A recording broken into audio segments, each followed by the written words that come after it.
Publishers write their history textbooks so they will be adopted by AP history classes. And introductory college history courses use the same textbooks. History teachers enroll in summer programs that prepare them to teach the AP courses. The College Board molds students' minds well before they get to college, and in many cases, after they arrive. The College Board is a ministry of truth out of Orwell. The history it excises gets forgotten. The history it falsifies gets taught as gospel. When the College Board removes the word liberty from its examinations, our children forget their heritage of freedom.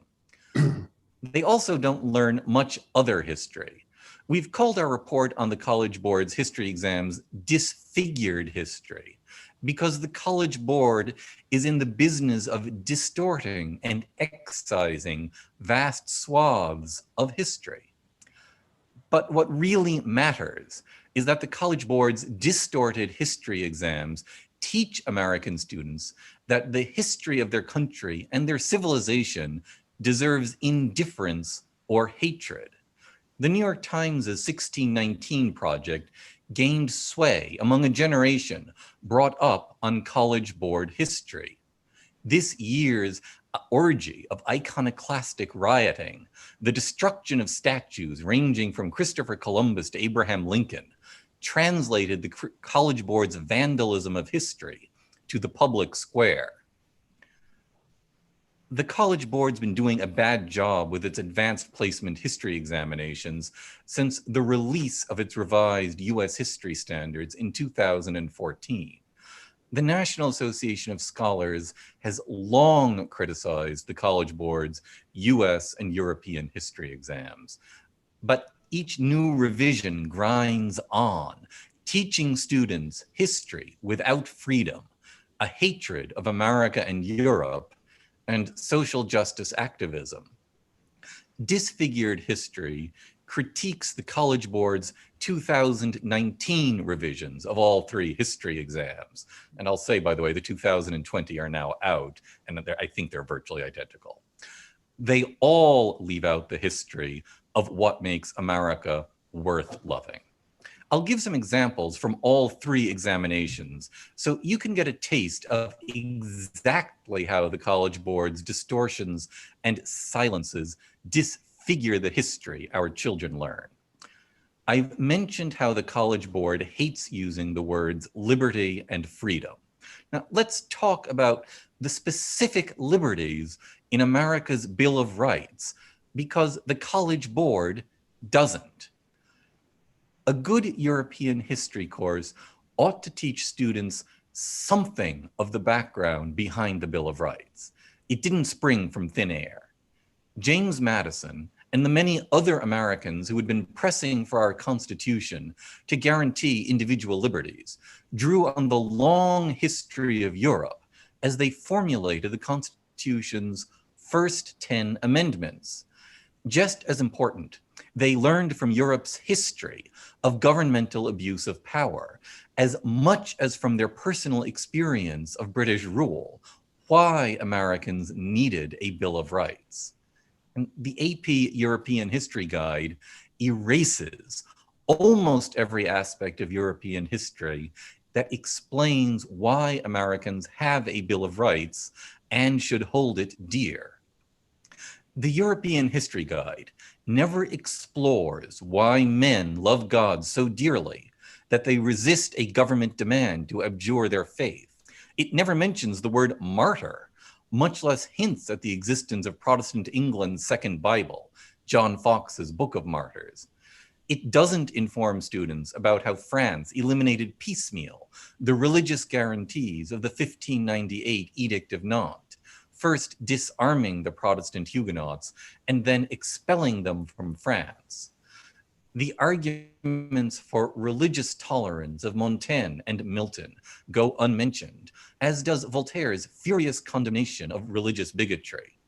The College Board provides almost none of the European history that explains why Americans guaranteed freedom of religion in the First Amendment. The history that provides the rationale and the models behind the First Amendment guarantees of freedom of speech, freedom of the press, freedom of assembly, and freedom to petition likewise disappears. The European History Guide eliminates individual liberty from its discussion of British political history, so it never mentions the Habeas Corpus Act, the lapse of the Press Licensing Act, or the English Bill of Rights guarantee of the individual right to petition. The European History Guide doesn't mention freedom of speech at all, so there's nothing about Milton's championship of free speech in Areopagitica, or the burgeoning Enlightenment defense of freedom of speech by philosophers ranging from Spinoza to Locke to Voltaire. The European History Guide also eliminates the history that explains the Second Amendment guarantee of the right to bear arms.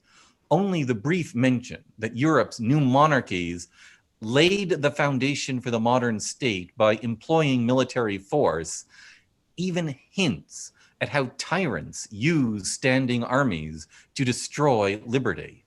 The College Board never mentions how the French crown failed to summon the Estates General for centuries because its standing army allowed it to collect taxes without parliamentary consent. Neither does it mention the word militia, much less the arguments of Machiavelli and John Trenchard, that an armed citizenry provides the essential defense of liberty. Nor does it mention the English Bill of Rights guarantee of the right to bear arms. The College Board never uses the word soldier. And so the rationale for the Third Amendment's prohibition of forcible peacetime quartering of soldiers disappears.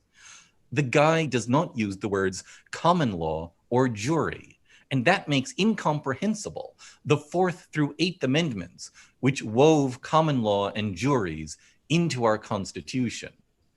The College Board never introduces students to debates about how to interpret laws. Neither does the guide mention how Montesquieu advocated federalism as a means to secure liberty by dividing government power. These absences make unfathomable the Ninth and 10th Amendments, written to prevent judicial construction detrimental to the people's liberties or to state sovereignty. We can't expect the European History Guide to mention the entire background to the Bill of Rights. Yet it is astonishing malfeasance to erase virtually every aspect of the history behind this vital document. Indeed, the European History Guide seems designed to raise a generation of Americans who do not know why we have a Bill of Rights and who will not mind if they lose the liberties it guarantees. The American History Guide also does a bad job by liberty, and I've mentioned how it deals with the Gettysburg Address, but it also does a terrible job with religion. The College Board generally mentions religion as little and as negatively as possible. The very word Christian only appears once in the American History Guide's coverage of the history of the United States, and then very late.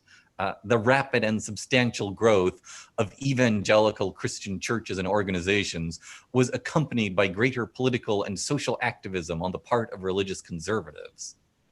It's a little, but not much.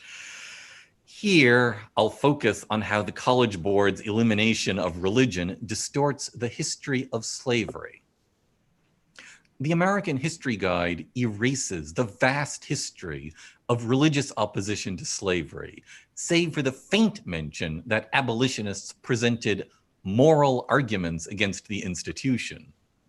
Students will have no idea of the existence of 18th century Quaker opposition to slavery, notably illustrated by the Philadelphia Yearly Meeting's decision in 1776 to forbid its members to own slaves.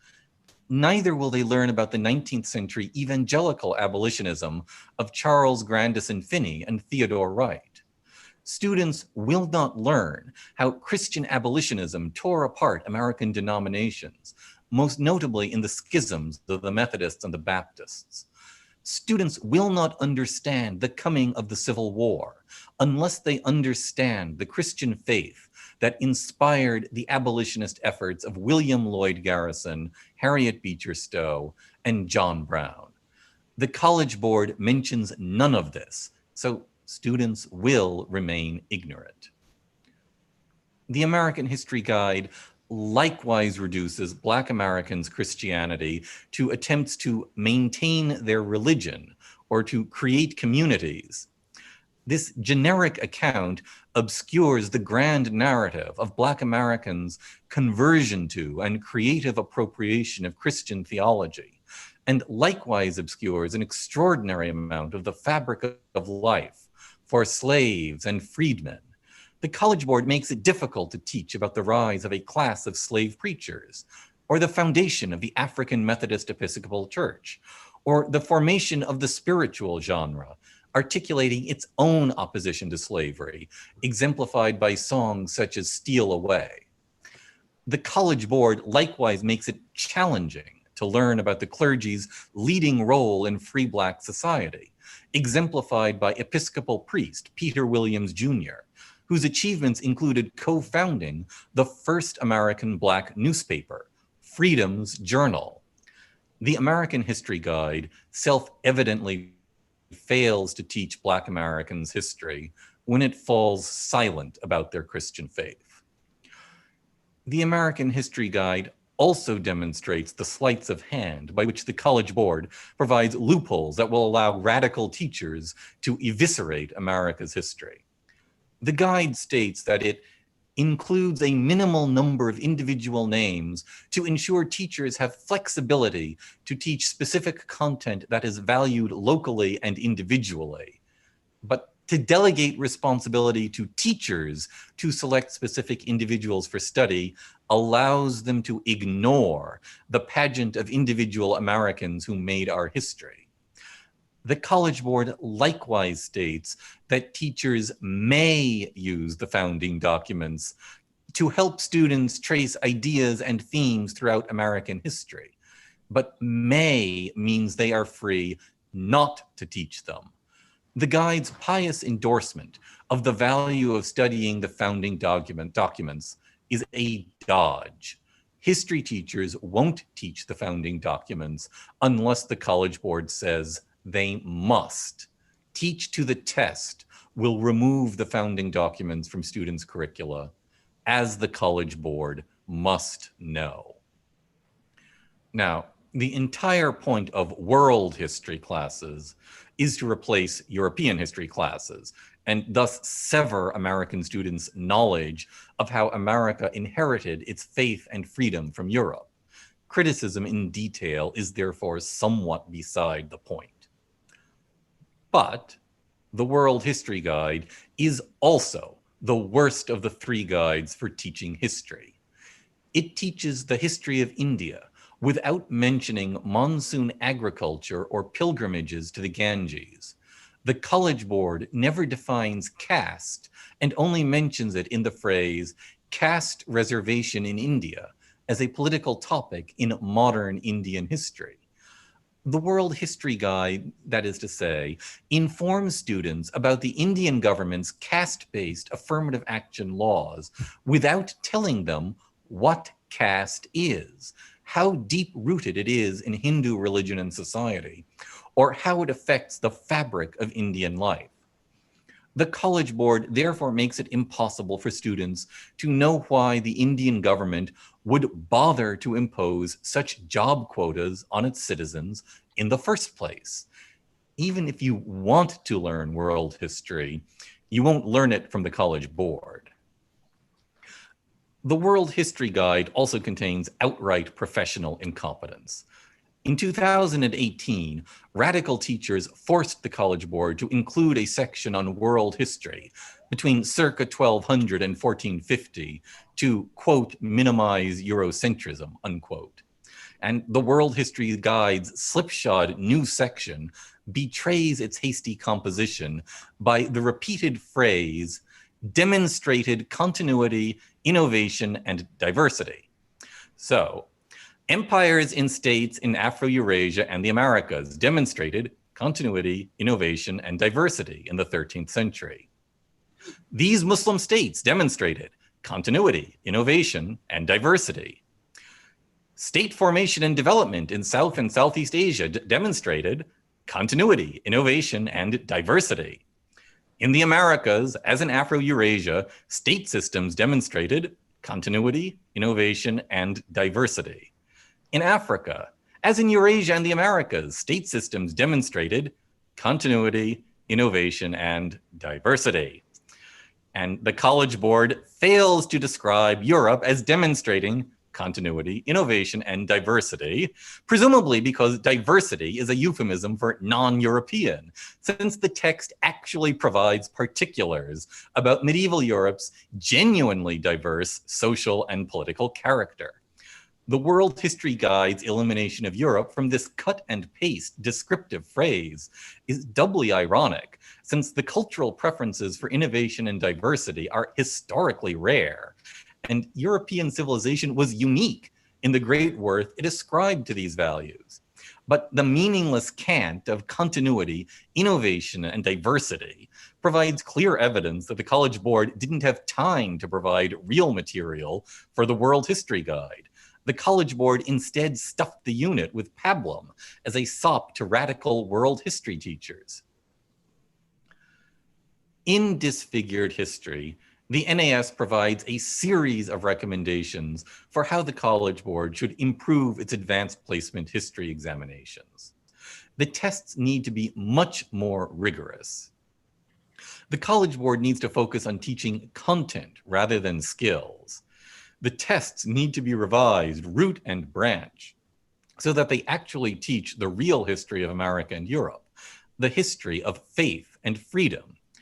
We also need to provide a detailed, comprehensive revision of the European History Guide. We also provided a detailed guide, comprehensive revision to demonstrate precisely what the College Board should do. But we do not expect the College Board to undertake these revisions so long as it possesses a monopoly on advanced placement exams. The College Board has revised its history guides time and time again, and it never discards its fundamentally unsound structures. The College Board does not learn from its own mistakes, and it condemns America's students, the leaders and sovereign citizens of tomorrow, to duplicate the errors of a past they have never learned. The College Board only offers a bankrupt status quo. Oliver Cromwell's words to the Rump Parliament seem apt. You have sat too long for any good you have been doing lately. Depart, I say, and let us have done with you. However, our task has only begun when we remove the College Board from its stranglehold on American education. Americans must replace the College Board with new providers of standardized assessments. These new organizations must draft tests written by a new set of historians, free from the biases that have ruined the College Board. We must accompany our campaign to replace the College Board with parallel campaigns to provide new history textbooks, new history and civics, general education requirements in public universities, new teacher education programs, new history education requirements for teacher licensing, new state guidelines for what history gets taught in public K-12 schools, and new state assessments in history and civics as a high school graduation requirement. We cannot be satisfied with criticizing the College Board. We must give Americans a detailed, practical plan for what will replace our deplorable status quo. Not action civics, civic engagement, or any of the other Trojan horses of social justice pseudo-education, but classroom instruction that teaches real American history rather than Howard Zinn smears, and a civics that teaches Samuel Adams instead of Saul Alinsky. That's a broad sketch of a large campaign. And I think I've spoken long enough. I think you'll hear more about what we need to do from the other speakers who have very generously agreed to join us today. I'm also eager to hear them all. Susan Hansen, Lindsey Burke, Ted Rebarber, Tom Lindsey, and Jack Miller. Thank you all so very much. Thank you, David. And let me say here before we turn to our next panelist, Lindsey Burke, I want to say to you, congratulations on just a very thorough report. The case for the prosecution has won. And it's going to be hard to see how any fair-minded observers can say anything but amen to your findings as well as to your recommendations. Thank you. We next have Lindsey Burke from the Heritage Foundation. Lindsey?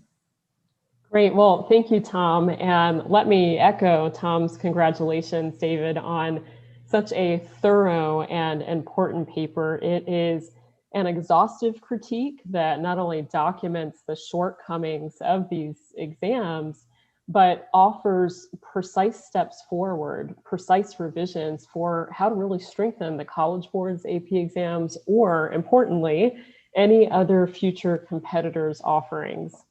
This was clearly a massive undertaking, but an indispensable one. As David stated in his opening remarks there, the College Board's Advanced Placement History course and exam descriptions dictate how every child in America gets taught history. So this is no small undertaking. As Peter Wood writes in the introduction of this report, the College Board has come a long way since 1926 when it launched the SAT, which Wood notes at the time stood for a uniquely American combination of academic rigor and democratic opportunity. And yet today, thanks in large part to a captive market with few, if any, choices for families, it has really departed from that mission. As David notes, the College Board has an effective monopoly on advanced placement history testing. And these courses have really become senior year history courses for our nation's high school. And as David writes in his report, they are, quote, a fulcrum on which pivots virtually all history instruction in the United States.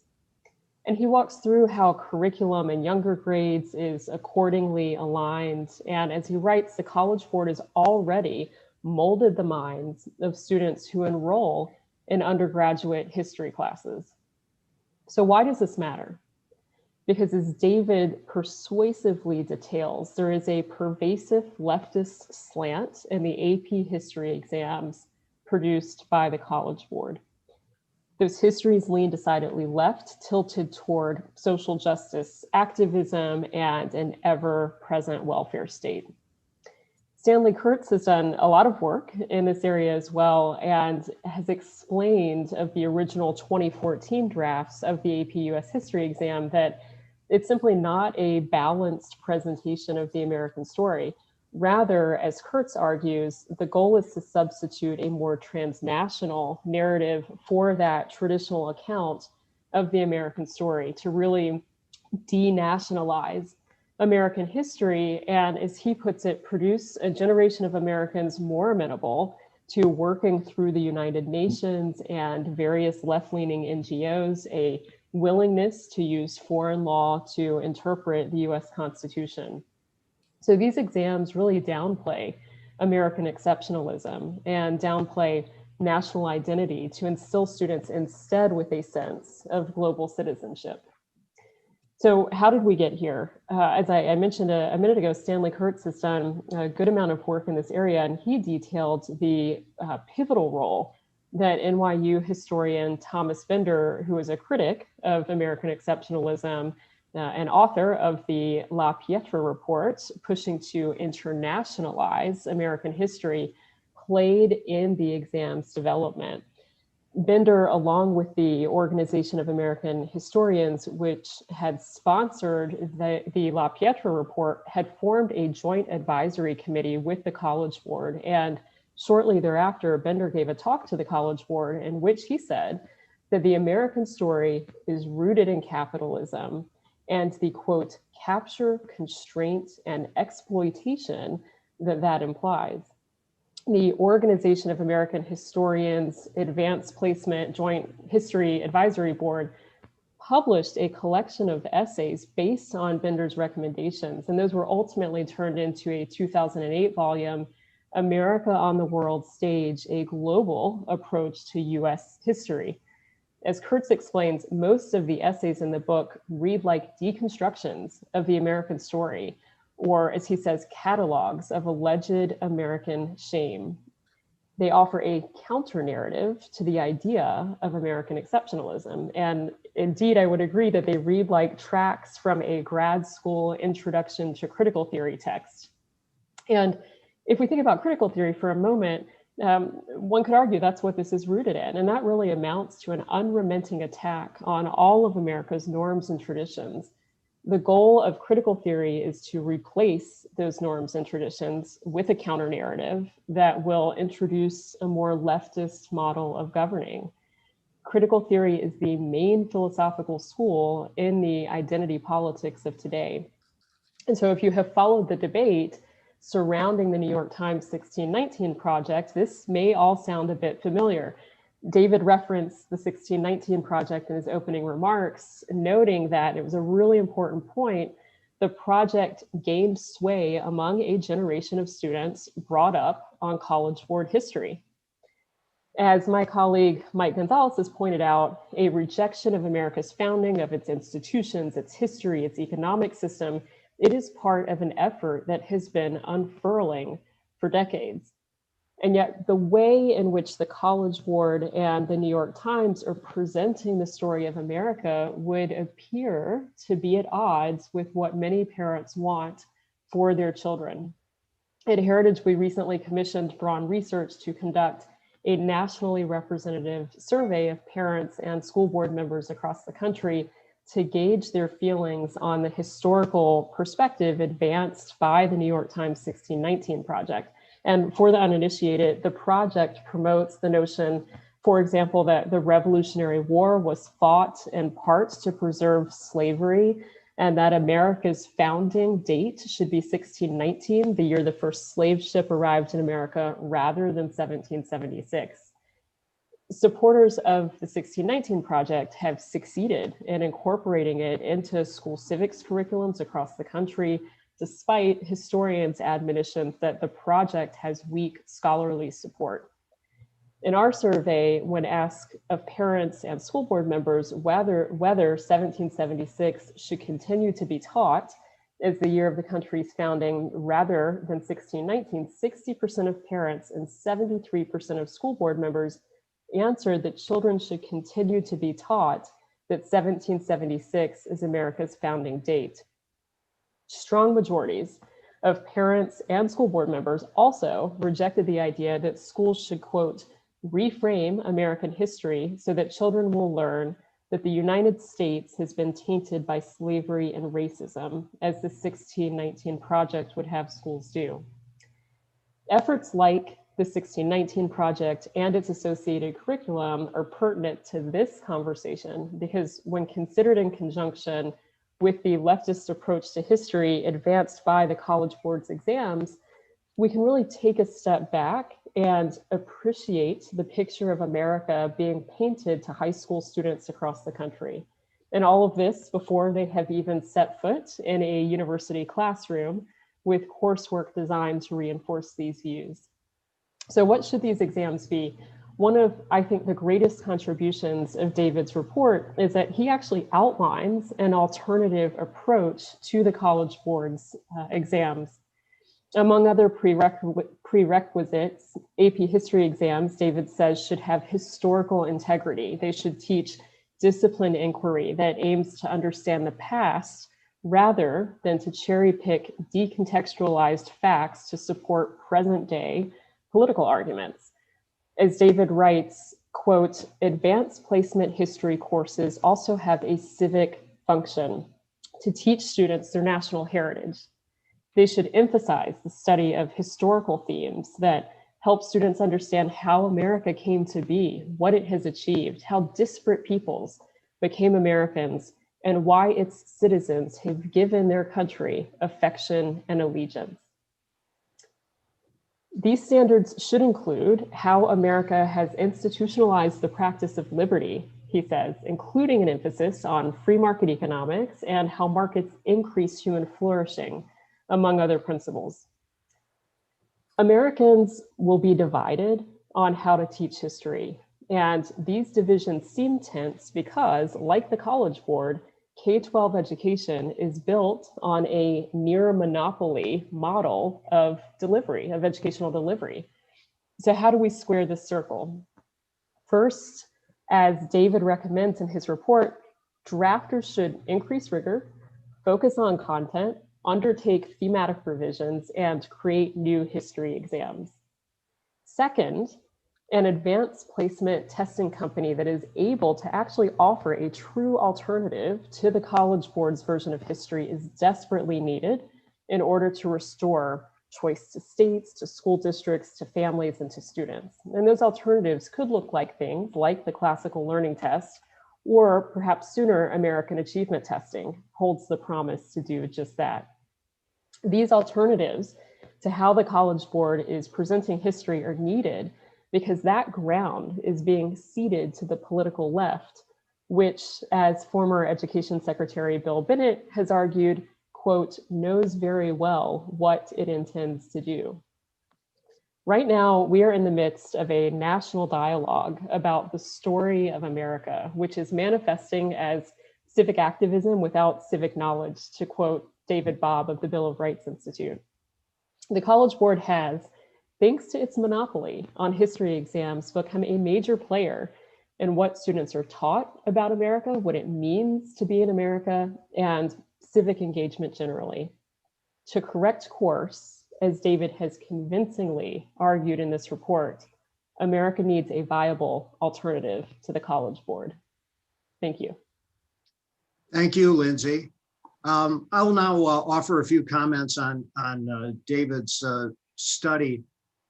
As I was reading and then listening to David summarize his report here earlier, I was reminded of, as David was talking about no religion, no mention of liberty, I was reminded of the old John Lennon song, Imagine. Remember, imagine no countries, no religion. Well, we're here. We're here. And the second reaction I had in reading David's excellent report and listening to him is I realized even more than I thought than I had previously, just how wide and deep the corruption is in education today. Every place that we look. We all know as educators, our students cannot go on to defend what they don't understand. And at best, they come away from their educations not understanding America. At worst, they come away, as David shows, having cultivated hatred for America. It's been said that, that the philosophy taught in the classroom in this generation will be the philosophy practiced in the legislature in the next generation. I shudder to think about what students raised in this sort of miseducation, what projects they will think have suddenly become just and proper. You know, Nietzsche said that modern social scientists dig up the bones that they themselves buried.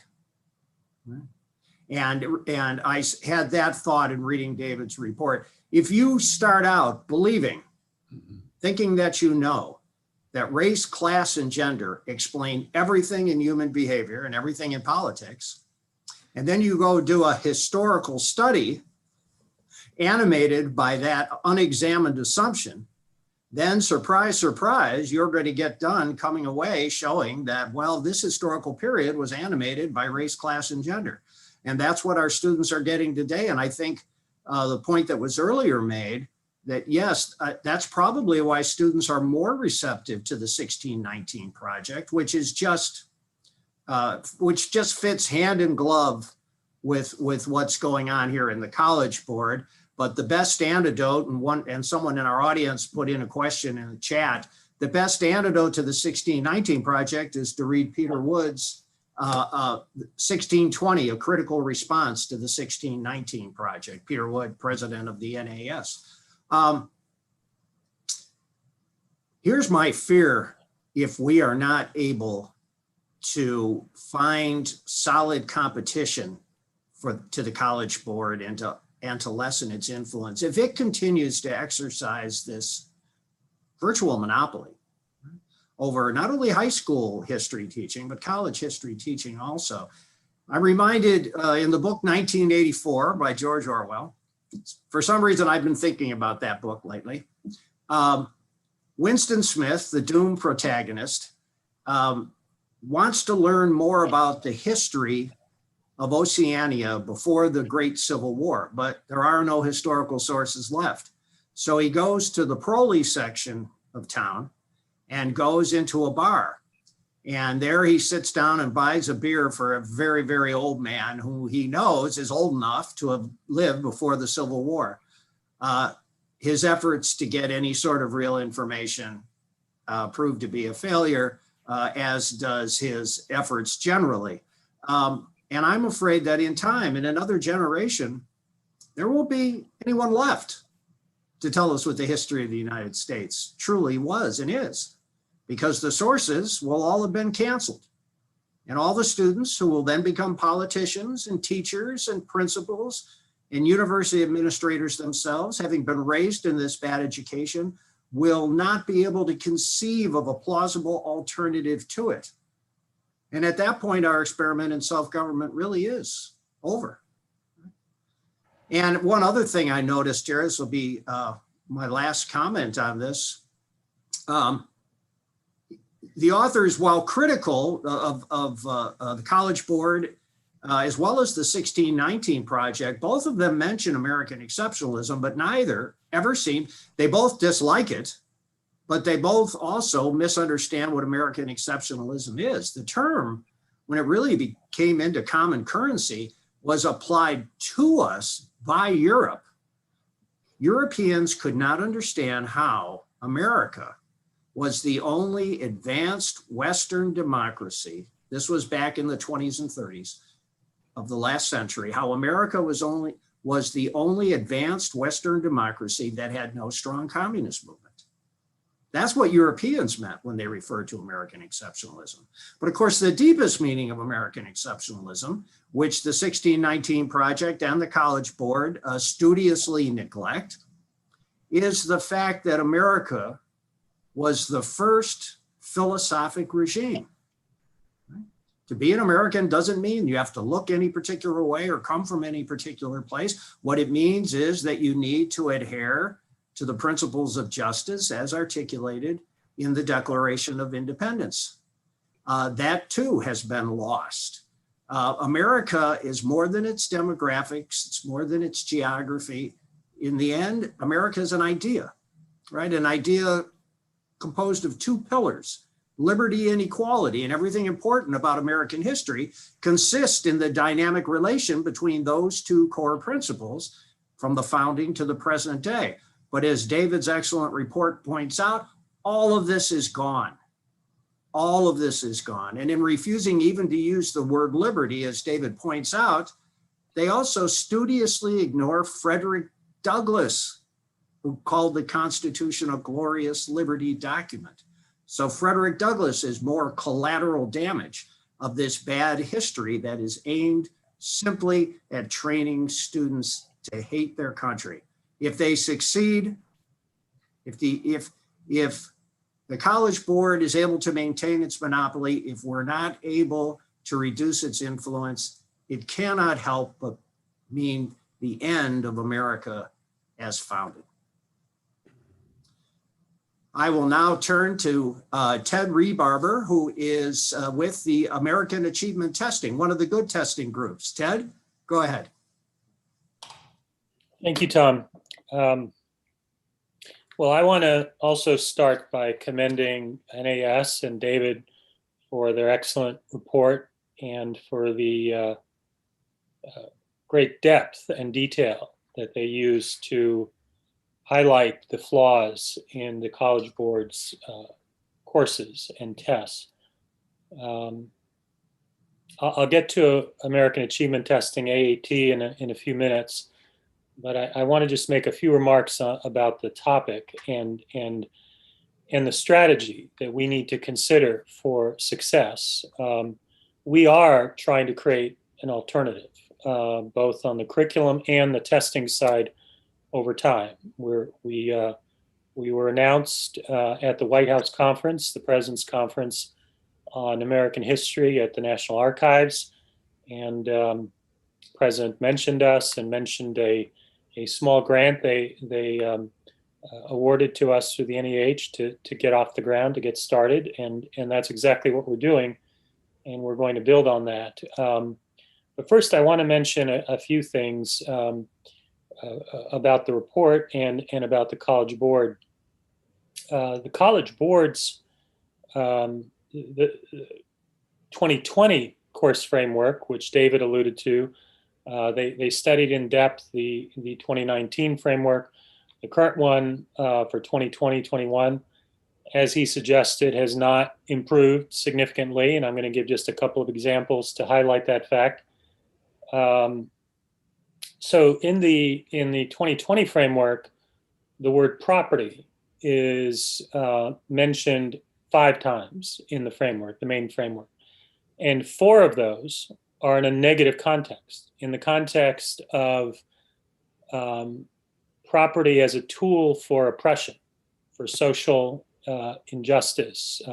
Specifically, most of the examples are referred to property qualifications to restrict the right to vote, and it relates to inequality because of that.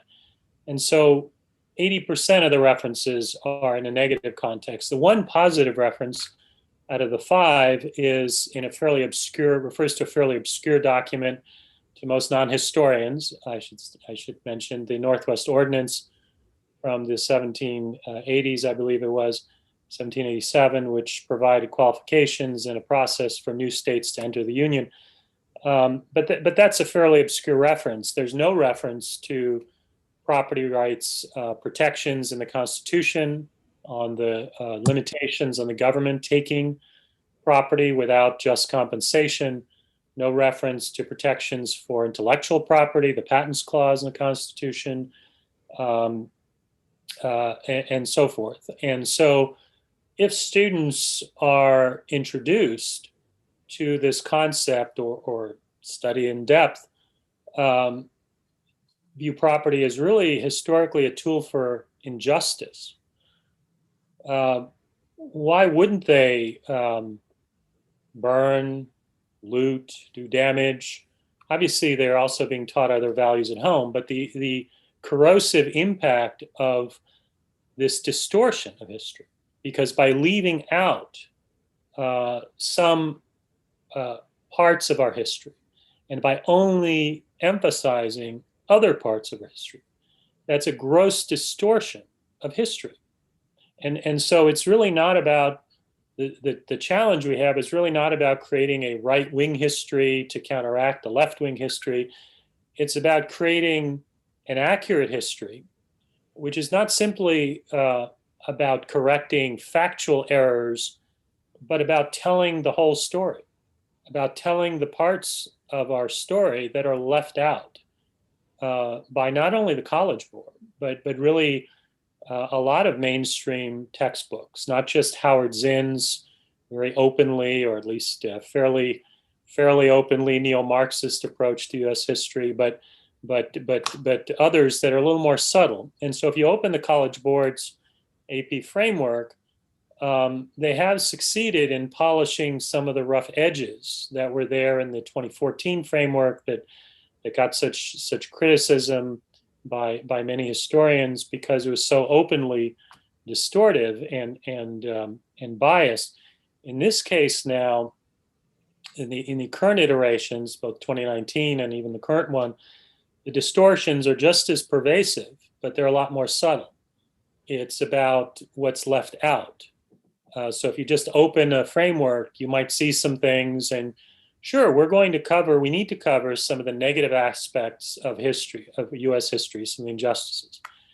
But if we don't cover other aspects that tell the full story, the balanced story, the accurate story from a historical context, then you get similarly distorted history, but in some ways, even harder for parents and even students to be on guard against, because they may not notice the distortions. They may be so subtle by what they leave out, that they're not on their guard, that it's difficult to make the case in a 2-minute presentation at a school board hearing that's considering something without sounding like a crank, without sounding yourself like you have an ideological axe to grind.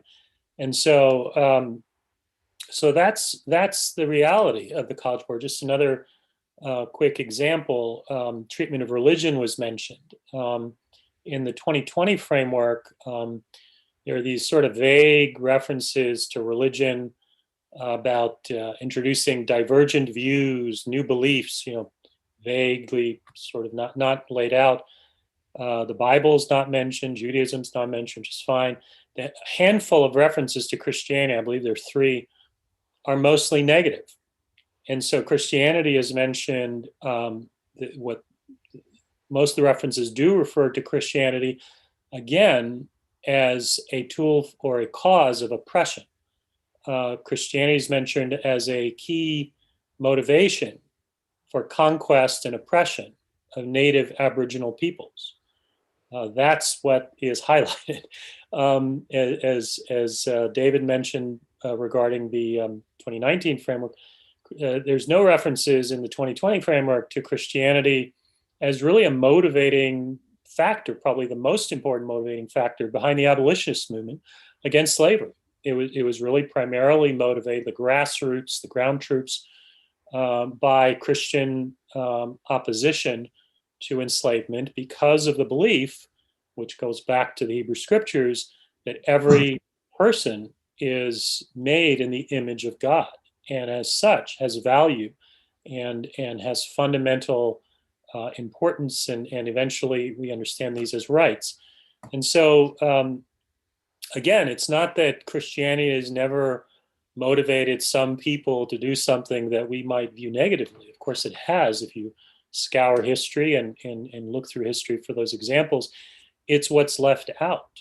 Similarly, there's no reference to Christianity being a motivating factor for charitable endeavors, many efforts to improve society, or to the civil rights movement, which was primarily among African Americans, primarily came out of the Black churches. And of course, there are other strands and other movements to support it that didn't come from it, but it was a major motivating factor. So again, these distortions are subtle. In some cases, they're less subtle, like in Howard Zinn's.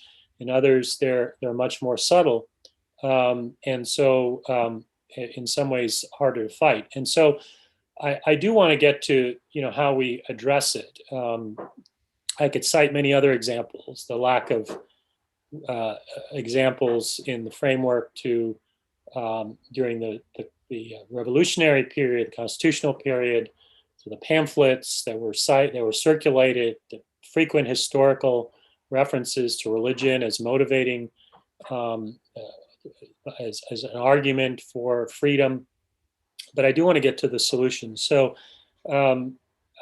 we are trying to provide an alternative. I think we're a very good, I would argue the best option for an alternative, particularly on the AP. We're not trying to, AP and also other curriculum, content curriculum. We're not trying to compete with classical learning on the SAT, on these sort of aptitude and achievement tests that are reading and writing for entry into college. We're focused on the content and those subjects in the content, and we're starting with U.S. history. And so we have started work on developing a full, detailed curriculum that relies on U.S. history for high school, that relies on Bill McClay, historian Bill McClay's excellent Land of Hope textbook. And in many public schools, you need a full curriculum, a detailed curriculum, married with a textbook to really even have a chance of being adopted. And so that's what we're doing. We've got great historians, Bill himself and other great historians and educators, top-notch educators working on this. And so I do want to just give a couple examples. We're marrying with Bill's excellent textbook were a lot of attention to the founding documents, the Constitution, Declaration, other original sources. A couple of key differences, apart from the ideological, openly ideological issues that I mentioned before, many of the materials, and this includes the College Board and other textbook, have a big emphasis on skills, teaching students to analyze documents, to discuss them, and to some degree that's valuable. But there's an imbalance. There's an underemphasis on the students actually mastering the content, the knowledge, the concepts. And that comes from a viewpoint in the schools of education. That is what's important, that students learning to be learners and not trying to master the content. They don't openly say we're against it, but if you look at the materials, if you look at what's emphasized in the frameworks, that comes through and is clear in the text, in the AP tests as well. So we do expect students in our curriculum and in the eventual tests to master the content, key knowledge of the content, not every little factoid that's of minor importance. And we're going to provide support to teachers who do face varying student skill levels. One of the challenge of high school teachers is they have students with different reading levels. So you see many of the textbooks on the market downplaying reading and emphasizing pictures and videos. And unfortunately, that has the impact of dumbing down too much the intellectual content. And so we've chosen to emphasize strategies for the teachers, how they can deal with students of different skill levels and still have an intellectually rigorous approach. And so the last point I want to mention is how do we actually succeed? And part of this is offering alternative. We need the critique, which NAS has done really a magnificent job on the AP, and I hope eventually on textbooks will add. We need the alternatives that we're working to provide with really top-notch scholars. We also need a strategy for how, and that's the last point I want to close on, for how do we actually succeed in getting this implemented. And I do want to say that I want to emphasize on that. There's been an increase over the last few decades in centralization in public school curriculum decision-making. Centralization represented at one point by Common Core, which is still adopted in many states, at the national level, but also centralization in curriculum decision-making content at the state level. And historically, these decisions used to be made primarily by local school boards, which parents could lobby to reflect their values, their beliefs, and so forth. And I do want to say that we would be well advised to support local decision-making. And in states that want to go with a centralized curriculum, regulations, standards, whatever they call them, that typically go into incredible detail on what should be taught and even how it should be taught, even though they claim they usually don't. But there are lots of embedded assumptions about that in these state regulations. We'll try to offer our approach there, but I do want to mention Bill McClay in describing at the White House conference how he went about doing his textbook, said, the reason I even bothered to do this, and I'm paraphrasing, it's not a direct quote, but you can see the video of his conference. He said, in doing this textbook, the reason I was willing to even do it was because I wasn't going to try to meet the checklist in some state or other that is really a political battle in most of these states on how to do it. And even when it's not a political battle, it's a compromise of various political interest groups and others coming to say, I'll include your mention if you include my mention and this and that and so forth. That's not how you get good history. And so I do think there's a legitimate state role, and we can get into that if we have time. But I also think we need to protect the local decision making of school boards, which are directly answerable to parents, schools of choice, like charter schools or private schools that might receive tax credits or scholarships, and protect their ability to choose a curriculum and textbook that they think meets their needs, the values of their parents, needs of their students. And I think we shouldn't lose sight of that. And I think we should put more emphasis on that I think is something we've lost sight of a little bit in recent decades. Thank you. Thank you, Ted. Let me now use this opportunity to introduce Professor Susan Hansen. Susan Hansen teaches history at the University of Dallas in Irving, Texas, which is one of the few schools left that still teaches history properly. It's a pleasure to have you, Susan. I'll now turn over the moderating duties to you. Thank you very much. Thank you. So perhaps I could just add a few words here.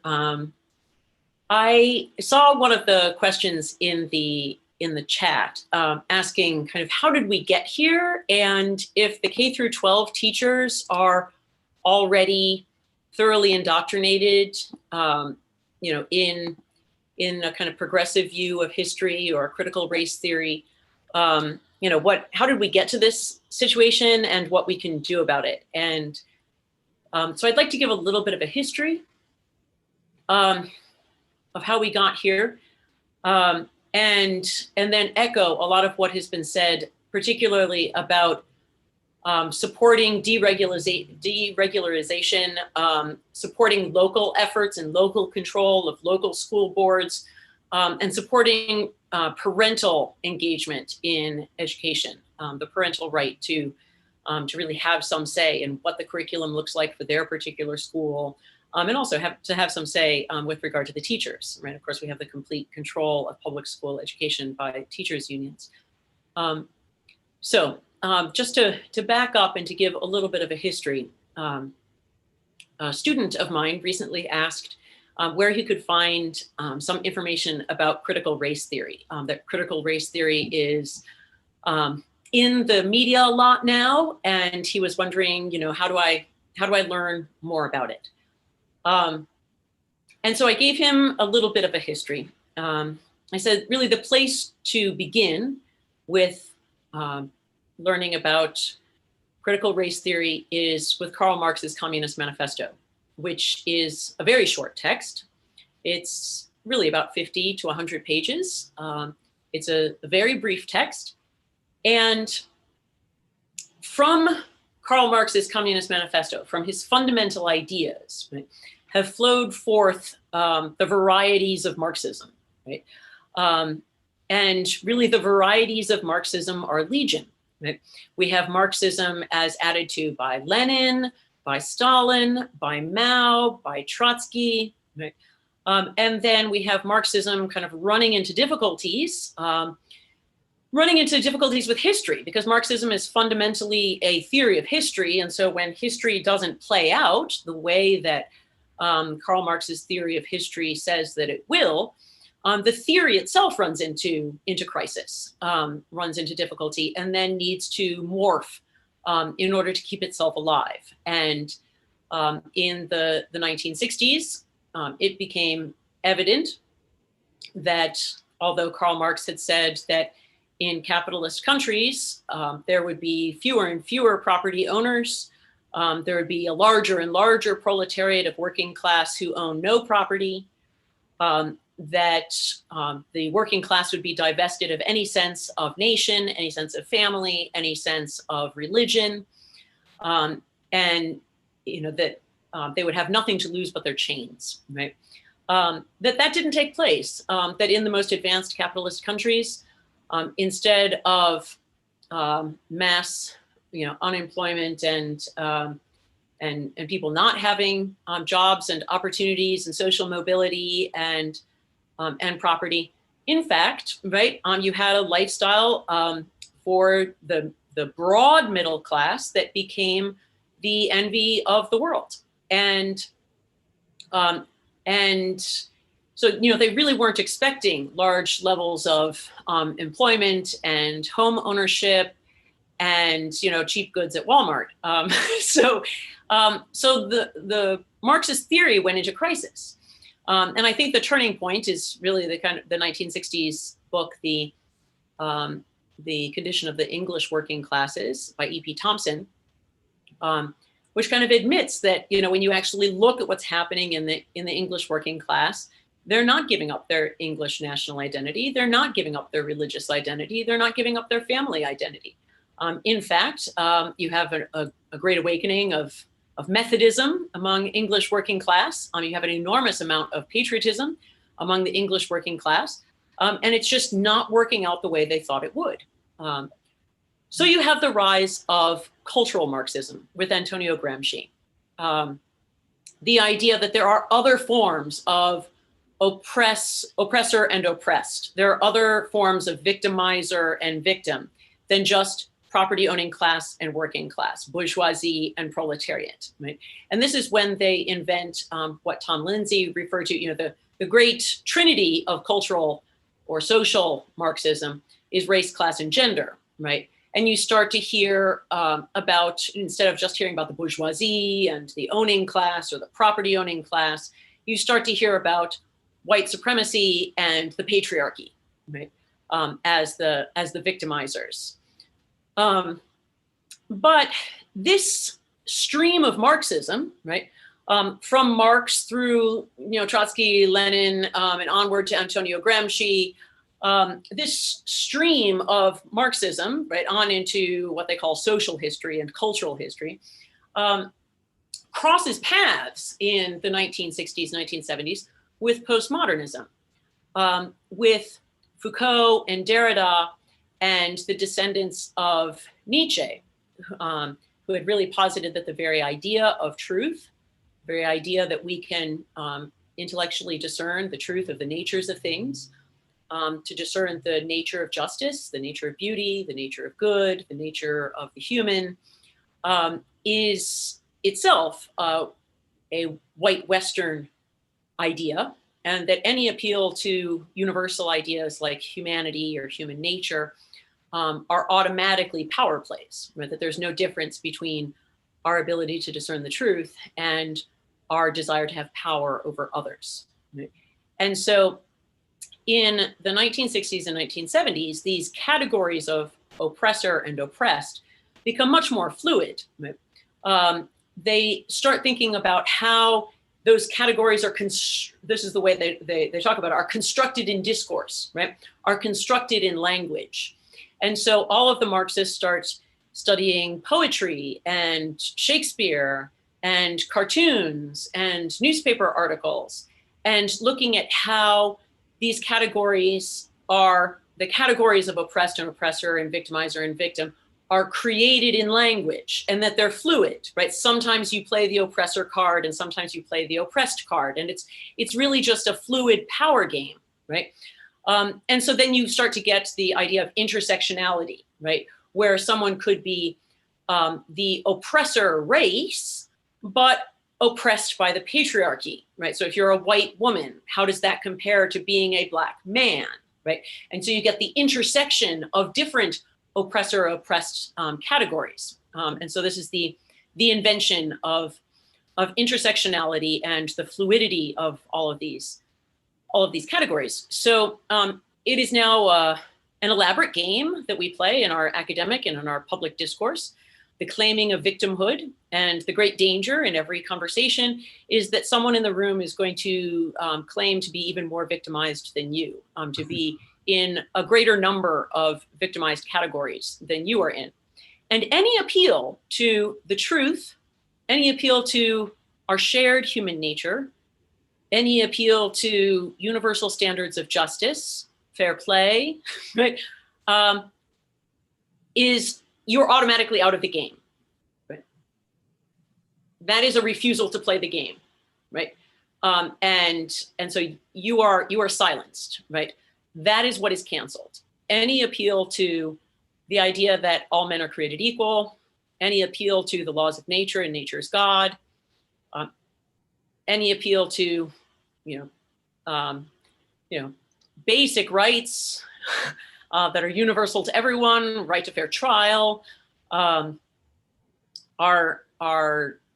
automatically out of bounds in the conversation that is ruled by critical race theory.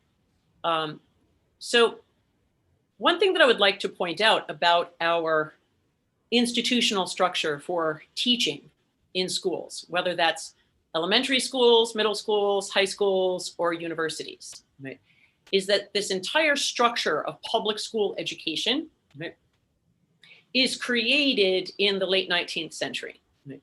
And it goes along with the professionalization of history, the invention of the American Historical Association, the invention of the American Sociological Association, the American Economic Association, American Psychological Association, American Teachers Association, right? So this professionalization where you have to be certified, right?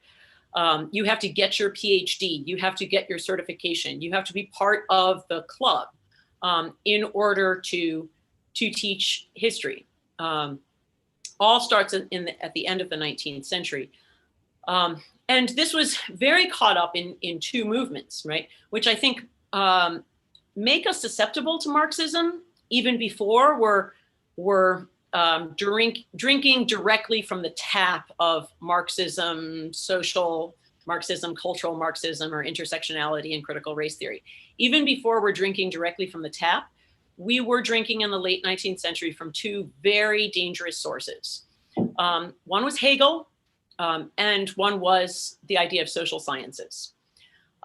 So Hegel is incredibly influential in the German rise of public education, state education, and the founders of almost all of those professional associations that I listed who bring PhDs to America, the PhD programs to America, are trained in Germany, right? And Hegel essentially writes history as the progressive rise of the state and how the state increasingly liberates the human person from the families, the churches, the schools, the clubs, the corporations, the philanthropic groups, right? The state gradually wipes out civic and corporate life, right? So that there is no such thing as a social unit except the state, right? No one gathers as a community unless they're gathering in support of the state. The state is the only community that is allowed, right? So you are not allowed to have Thanksgiving dinner around your table. You are not allowed to go to church with, the people who share your faith. You are not allowed to have a group of 20 students gathering to, read a seminar text outside on a beautiful day. None of this will be allowed, right? Sort of the Hegelian state is going to be the only community, right? So this glorification of the state and state control and state regulation of everything is very much a part of Hegel's vision.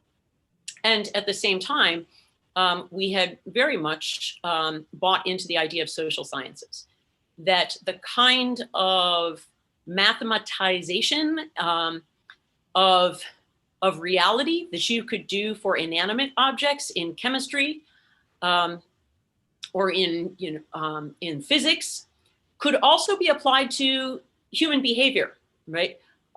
Beginning with the British and the Scottish Enlightenment, figures like Hume, there's the idea that human behavior is not motivated by a desire to know the truth and an aspiration to do what is good or just, but that human nature is simply motivated by the pleasure-pain calculus. And so you can measure pleasure pain, you can measure and you can predict human behavior in different scenarios. And so you can come up with statistics that will predict human behavior. You can quantify human behavior. We create models and graphs of human behavior, right? Human behavior is on the normal curve, right? Some people do it some of the time. Most people, a few people don't do it ever, and a very few people always do it, right? But you always have a normal curve, and so you start graphing human behavior, giving statistics of human behavior, and you really start to think of human beings as material objects who can be quantified. And there's no sense that there is a soul, an ability to discern what is true in the nature of things, and the ability to freely choose outside of where your your predictions, your graph predictions, are going. That maybe you need to wait to see what the person is in fact going to do freely.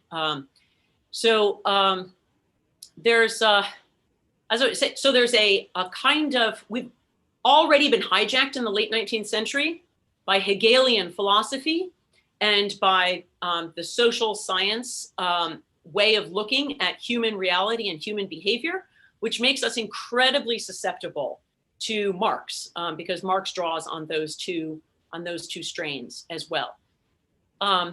So the reality is that getting a PhD or getting a teacher certification is necessarily to be indoctrinated in these theories. And it's not just the content, but it's also the pedagogy, right? And so schools need to be liberated from having to hire teacher certified teachers.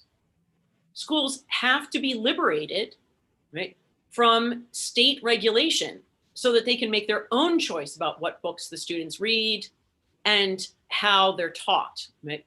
To get the parents increasingly involved, right? The whole idea of parental rights in education comes to the fore in the 19th century with regard to the schools question, right? Does the state have control of the school, right? At the time, it was a tussle between the states and the churches, right? The churches controlled universities, and the states wanted to get them away from the church. And up pops in the middle of that struggle, right? Struggle between church and state and church and state and church and state are the parents.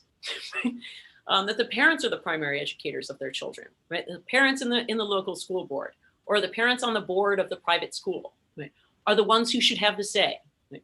And if you personally pay for that education, if it's your property, right, then you have much more control over what your students are learning, right? If it's your tax dollars in your county that is paying for that education, you have much more say, right? Liberty, freedom is always tied to property. We are body soul unities, right? We express our freedom with what we do with our property. If I don't have enough money to be tithed for my church, if I don't have enough money to take care of the food, shelter, health, and education needs of my children and my other maybe elderly dependents, if I don't have enough property to be taxed for the public defense and law and order, right, then I won't have much say in my church or over my children or in law and order and the public defense and whether we go to war or not, right? If it's not my money that's backing those decisions, then I never will have a say. If the money flow is always down through Social Security, down through public education, it's going to be very hard for us to have actual political control over the reality on the ground. So anything that can be done in terms of deregularization, I'm having difficulty saying that word, right? I asked Tom Lindsey a little while back, right? If we get, if in fact in 2021, maybe sometime in late January, right? If there's an end to this presidential election at some point, if that were to be a Biden presidency, and we have a new Secretary of Education, we have to ask ourselves some serious questions about what state level umbrella there is for private education, homeschooling, charter schools, independent schools, parochial schools, right? We're going to have to seriously look at legislative protections at the state level from the Secretary of Education, because we really have to get this down. Get this down to the local level and to parents, back into the hands of parents.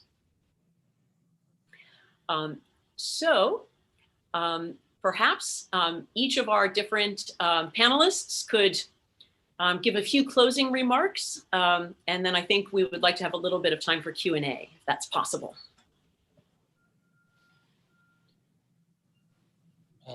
Susan, I think you can jump straight to Q&A if you would like. Well, I'd be happy to make just a brief comment. Yes. Can you hear me? Yes. we can hear you. Thank you, Susan. I just wanted to make a brief point. I was looking at the chat comments. Several of our listeners have and viewers have asked about practical steps that we can take, because we've all participated in a lot of conversations and really addressed the issues very squarely.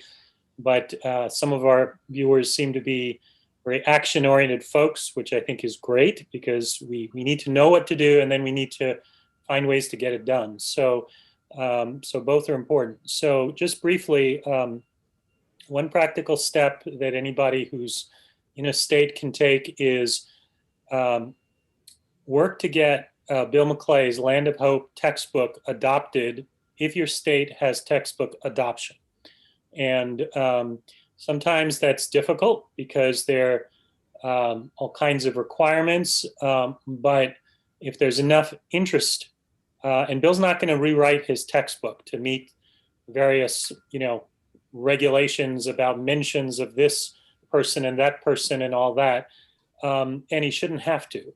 So if you're in a state that has textbook adoption, organize and get his textbook adopted, whether it's the state board or if some legislative interventions needed, whatever it takes. So that's one practical recommendation, because it's really the only up-to-date textbook that we would recommend, and some people we know would recommend, and certainly the one that our curriculum is going to rely on as the main textbook. We're going to have other materials like original sources, founding documents, but the textbook is certainly very important. So that's a high school history, U.S. history textbook, Wilfred McClay, Land of Hope. You can find it on Amazon, and it's a great book. You can also read all kinds of reviews that have been made of it. So that's one. And then the other one, at the risk of sounding a little self-interested, but we need it. We are a nonprofit organization. The grant we received from NEH is a very limited grant to just get started. And so I encourage you to visit our website, aateducation.org, AAT for American Achievement Testing, education.org. And if you like what you see and you like what you've heard, we've had people contributing $10 a month. We've had people contributing thousands. And we also want to develop a network of people once we do have the curriculum completed, which we expect to be in late next year, but some samples early next year. We need to get it adopted and implemented in different school boards. And just by being available, even if a district doesn't adopt it, it will put competitive pressure on the mainstream, the big publishers, to moderate at least what they're offering. Hopefully we'll get it adopted. None of us are going to get wealthy off of this. As I mentioned, we're a nonprofit, but even where it's not adopted, it'll put competitive pressure. And so by getting on our website, whether you contribute or not, letting us know about your support, we're developing a grassroots campaign to get quality high school and eventually other levels of history curriculum implemented in our public school. And it's that kind of campaign that will be needed.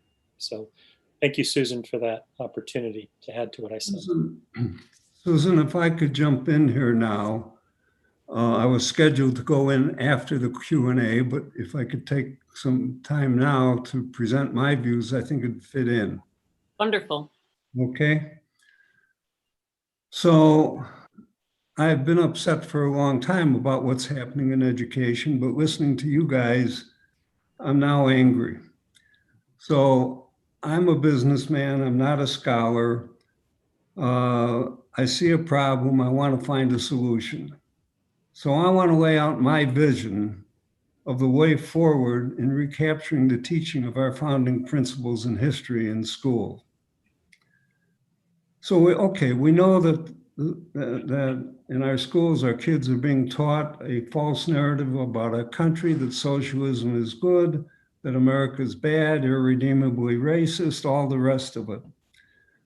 The good news is that the real story of our country of individual liberty, natural rights, and prosperity created by capitalism is so much better of a story than the other side that it shouldn't be a problem at all. But because of our neglect we have let the other side slowly but surely take over our educational system. Today, I'd like to lay out a plan that we can change that, an actual plan. As a youngster in school, we all learned about the vision for our country, that all men are created equal. They're endowed by their creator with certain unalienable rights. Those are the right to life, liberty, and the pursuit of happiness. And the pursuit of happiness, Jefferson took the liberty of using those flowery words instead of using Locke's life, liberty, and property. We also learned about a long history of trying to realize that vision. It's been a checkered history. We've made false moves, but we have steadily gotten closer and closer to try and realize that goal and that vision. But starting in the 1950s, the other side started to take over the educational system. And then this was put on steroids when the Vietnam protesters in the 60s started going. And many of those protesters became teachers, and they taught others who became teachers, and so on and so forth. And they followed a playbook, the same playbook that Hitler or Stalin or Mayo or any of the others followed. And they really went into a course of subversion by education. Subversion by education. Their concept is simple. First, you destroy the history of a country. You obliterate it. You tear down the statues that remind you of the history and any other symbols. Then you replace it with a new history that teaches their vision.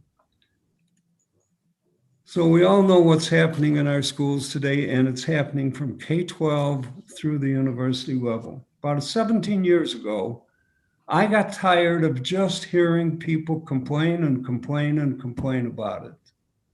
And I decided to do something about it. So I started the Jack Miller Center. It's the Jack Miller Center for Teaching America's Founding Principles in History. We invited 50 professors from around the country to come to Chicago to talk about what we might be able to do. We were there for a day and a half, and it was a day of gloom and doom. It couldn't happen, you can't do it, the other professors won't allow it on campus, and so on and so forth.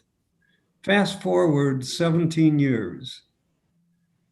We are now on over 300 campuses, and we have 1,000 professors in our network, and they've taught over 1 million students. It's a good beginning, but it's just a beginning. We train young professors in summer institutes. We have top line professors like Gordon Wood and others who come in and teach these young postdocs, and then we help them find jobs. And then we support them in the jobs. We support them with money for programs and other help that we give. And we also keep them involved in this whole network of scholars. But then we began to realize that it wasn't enough to just do it at the college level. I had dinner one night with Robbie George from Princeton. And he said, you know, it used to be that the kids would come to college and then they'd have to be indoctrinated into socialism. Today, they're coming to college, they're already indoctrinated into socialism. So we started a high school teachers program in Chicago, which we've run for about 3 years now, and it's been very, very successful. And we're teaching the teachers, we're not teaching, we're enriching what they know about our founding principles and our history. It's been extremely successful, and it's being taught by some of our professors in Chicago. So we've also started that program down in Virginia and for the religious schools in New York City. We have proven that these programs work, teaching the teachers, giving them more content so they can go back into their classrooms and do a better job. And the teachers love it. They come out of a program, they said, finally, I got content, not just more pedagogy. Now this year, working with the Commissioner of Education in Florida, Richard Corcoran, and in collaboration with two other organizations in the field, the Bill of Rights Institute and the Ashbrook Center, we've started a statewide program in Florida, statewide. Together, the three of us are offering 190 teacher training sessions to reach the 6,800 social study teachers in Florida, high school teachers, over a 2-year period. This $1.5 million program is being supported by donors in Florida. At the same time, we're in discussions to do the same thing in both Texas and Wisconsin. Once we have these programs running successfully, we'll reach out to other states across the country. The key to retaking the teaching of American civics and education in our schools is to have well-informed teachers with the proper knowledge and resources they need. We have to have that. Today, many schools use the deeply flawed People's History of the United States by the self-avowed socialist, and he was also a member of the Communist Party here in America, Howard Zinn, and also the more recent New York Times 1619 Project narrative, which all of our scholars, historical scholars, have said it's highly, highly flawed. It's terrible. Both of these sources paint a terrible picture of the United States. Fortunately for us, as has already been mentioned, Professor Wilfred M. McClay, who happens to be a board member of the Jack Miller Center, has just written this fabulous history of the United States, The Land of Hope, an invitation to the great American story. We are working to get that book established as a textbook to be used in the schools wherever we teach. Also, by combining the resources of all three organizations, we all have a great amount of content, online content and others. We're able to provide teachers a very rich online offering, as well as lesson plans and more, in addition to our classroom style seminars and lectures.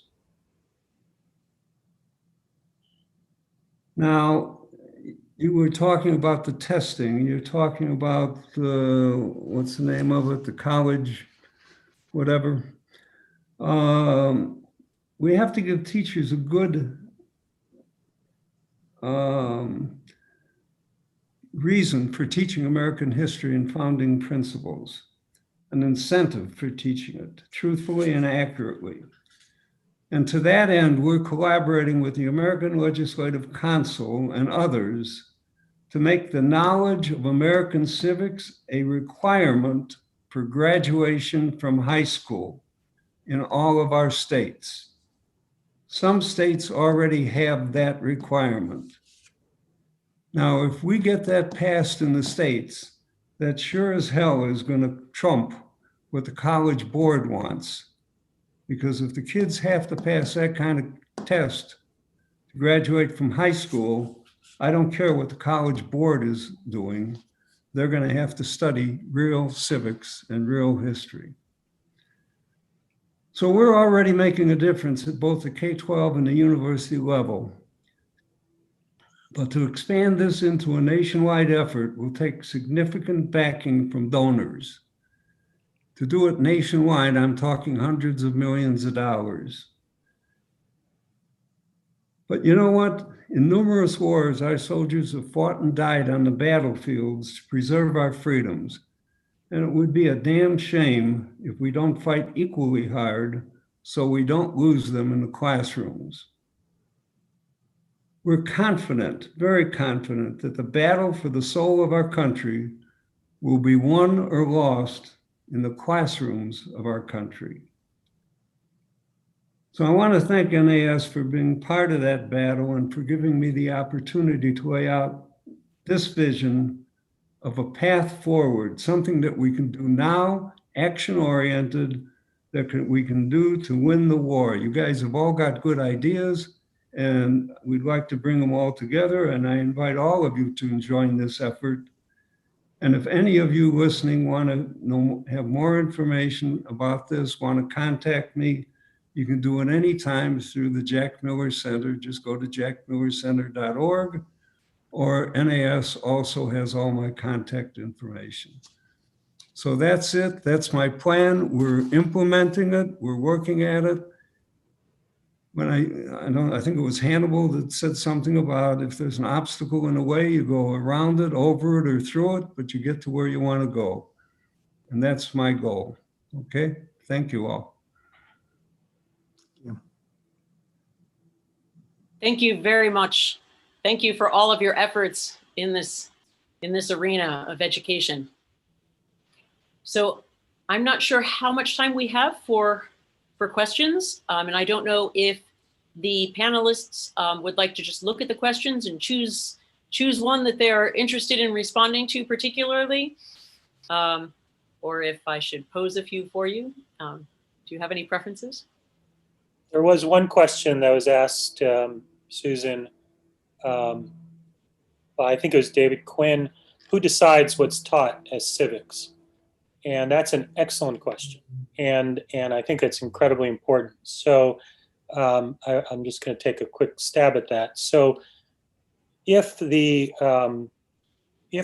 is left to local school boards, the specific content of what is taught, or schools of choice that parents choose, whether they're charter schools or private schools or whatever, then the kind of civics that we're talking about is much more likely to be adopted and implemented kind of curriculum. Or if an existing test that we know of, such as the test that immigrants have to take to qualify for citizenship, is required by a state, then we know what's being required.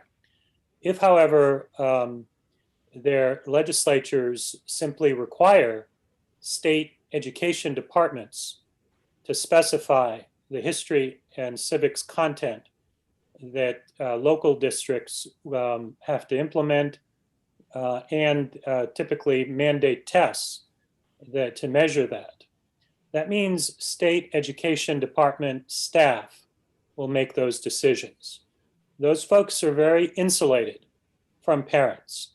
They're very insulated from elected leaders typically. And even when they're not entirely insulated from elected leaders, the legislators and others are very reluctant to intrude on what they perceive as their expertise. And so those education staff and state departments select panels of people, typically people from the schools of education. And the vision of the people that almost universally serve on those panels are at odds with what everybody here has described. And so I think we need to be very careful about the strategy and be cognizant of what has not worked in the past. And so just about every state education agency, for example, adopted Common Core with only very few exceptions. In some cases, states that didn't adopt it also adopted other similarly flawed curriculum standards. And we've seen a decline in student achievement in math and reading even before the recent problems with the pandemic. And so I think the one thing we should emphasize in any strategy is a knowledge of who's going to be making these decisions and who do we want making these decisions. And it's one thing for a state legislature to mandate that every student take a year of high school history or civics, and that can be very helpful. It's quite another for them to mandate through curriculum standards or whatever, the content of what that should be. And our history is pretty universal with very few exceptions. That in general, that's not going to be great.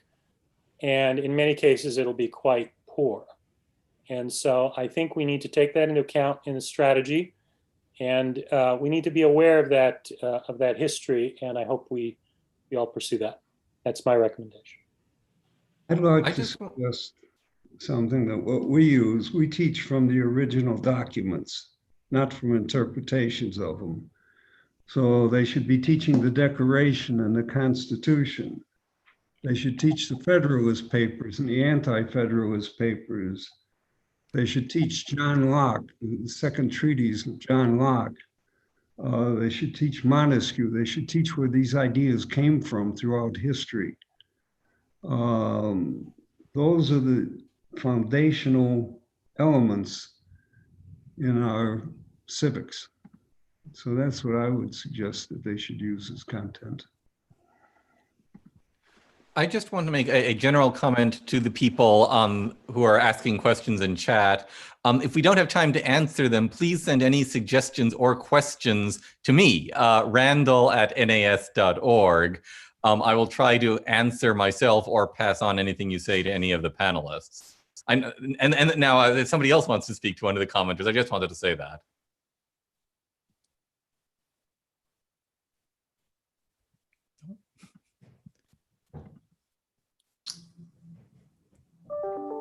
Perhaps also I could just mention that, of course, what we're dealing with here with regard to AP courses is money. It's a question of whether the students will be able to get out of taking that class in college and therefore save, money on a semester of their 4-year college degree. And so, if you bow out of AP, right, you're bowing out of a chunk of change, right? So, I mean, it really is coercive, right? And people have to be pretty on top of education. Parents have to be pretty on top of education in order to recognize some of the things that people are saying here in the chat section, where your AP biology course is mostly teaching, global warming, and your AP French course is mostly teaching, social justice newspaper articles from French newspapers. And the same is true of AP Spanish. And it's very difficult for parents, right? Very difficult, especially for working class parents who by and large are relying on the school because they don't have the time and the energy and the money to do it themselves. And so we really do have to be concerned for those people, right? Not just the ones who have the possibility of homeschooling or have the possibility of switching to independent schools. But how can those of us who are aware of what's happening become involved with local school boards? Right? Even if it's, it's our polity, right? These are our people, right? It may not be being done to your children, right? But it is being done to the children of our land, and it's going to dramatically affect the voters of the future. I would like to add something to the discussion. In terms of what to do, I've been focusing my own attention on these dual courses, which have been popping up around the nation, whereby students can take a course either in the high school or in the local college and get college credit for it. A number of these have, I believe, state standards for the curriculum. I think it's a very good idea to focus on dual courses and the standards for them as a way to sidestep the College Board, which I understand views the dual course system as its greatest financial threat at present, more even than the International Baccalaureate. I'm seeing a question, dual enrollment. I believe in a number of different states, there are different names, but I believe, if I have this right, I think dual course is when you take a course in the high school for college credit, and dual enrollment is when you actually go to a community college and take a course. They're I believe, overlapping but somewhat distinct systems. But anyway, I just want, people have been asking about actions. I believe that this is something I want to pursue as something that the NAS can focus on for policy. And I guess I would encourage people in general to focus on these dual course systems, dual enrollment systems as a tactic and a way forward. Another reader asked about, is there any possibility to break up ETS as monopoly? And somebody else had asked about competition. So I want to address those briefly. Absolutely. Whether the government actually breaks up ETS The real issue is the College Board specifies what's on these curriculum and tests. ETS implements what College Board specifies, subject entirely to College Board's control. Similarly, when states mandate a single test in a subject, and you see this commonly in math and reading, but there's some people pushing for this in history and civics, and most states currently do not mandate a single test. Then you get some of these negative results from the centralization that we discussed early on, which regardless of who pushes for it or which organization comes up with model legislation, the result has been universally the same, which is that it's dominated by the folks in the agencies that are insulated from parents and from the influence of the just about anybody who's on this panel. And so, yes, we need to have new options. We're trying to offer one, but there'll be others. But we also need to ensure that local boards and schools have the freedom to choose among competitors, to not be tied by either one size curriculum standards or a single state test. States could approve, you see in Texas, you see in Florida and other contexts, they approve a list of tests in other areas, and they allow locals to choose the one that reflect their own curriculum choices. And so where there's an interest in having a state role, having states do that is much more protective of competition and allowing genuinely different viewpoints, which, to be honest with you, all of us represent a genuinely different viewpoint than what's dominant in the education field, in the education establishment. And so the challenge is to avoid and not get behind efforts to mandate a single statewide solution. But if there's going to be a state role to allow the state to approve many diverse options that are credible from diverse viewpoints. Ideally, I would like local boards to make these decisions. And I think we can win. We're much more likely to win with local boards to get adopted good curriculum if we have the options. But if there's going to be a state role, it should not be enforcing uniformity. If I could just hop off of the local board point that Ted was making, there are a lot of ways to become more involved with your local school board. Identify those school board meetings to attend throughout the year, make a calendar of those school board meetings, stay abreast of school board activities by reading the meeting minutes that they usually post online after the meeting. Read up on your local school board's mission statements, which are usually pretty readily available. Become involved with your PTA, PTO, set up Facebook groups and any other sort of social media group that you can to pull together other families, parents in the community to actually have a little additional help with you when you go to these school board meetings. So there are more ways to get involved that I think we should take advantage of. Great point.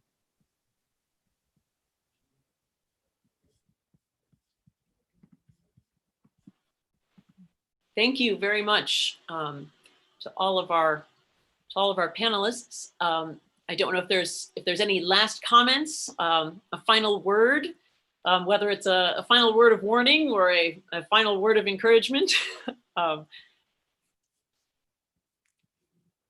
If not, thank you very much. But not a final word of encouragement. Let me just do a final word of encouragement then.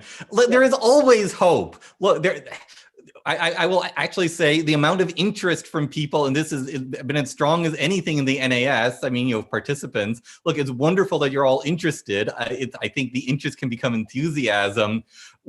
Look, we know what needs to be done in the broad strokes. As the engineers would say, it's all details now, or as the mathematicians would say, it's provable. It's all details after that. Yes, look, it is hard work. It is work where you need to think out the details, but we have broad strategies and we know I have an end goal. I think that this is, I think it's important to know that we're not at the end of the beginning, we're at the beginning of the end. Right. Wonderful. And I find it just very encouraging that there were 160 people here this afternoon to talk about this. If we just get one or two more people running for a local school board, or one or two of you are a little bit more aware of what's going on in an AP US or AP biology or French course in your own schools, and help to make other parents a little bit more aware of that, then I think this has been a very successful afternoon. Because really every soul is unique and individual, and we care about every single child, and we don't want any of them to be indoctrinated. So even if a small handful are affected by our efforts here, it's very worthwhile. So thank you all for participating.